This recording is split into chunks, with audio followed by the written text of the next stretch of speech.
Hello guys, welcome back to the channel. In today's video, I'm going to show you how you can add fish to your underwater house in Heartopia. Okay, let's get into it guys.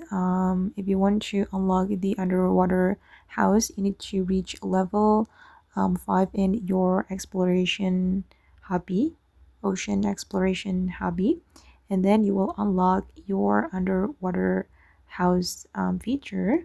Then you will see this ornamental fish school feature right here, and I'm going to choose fish to be added to my house.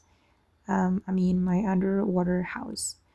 Actually, I've selected some fish, but I'm going to add more fish. I'm gonna add this, I don't know what it is called.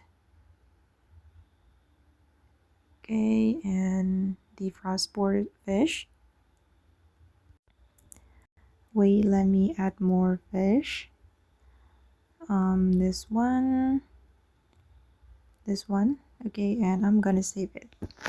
Okay, and you will see your fish around your house underwater. This is my seahorse, and we can take a photo of it guys. Just activate the camera and you'll be able to take a photo with the fish you have collected. Okay guys, and that's how you can add fish to your underwater house in Heartopia. I hope this video will be useful for you. Thank you so much for watching, and bye.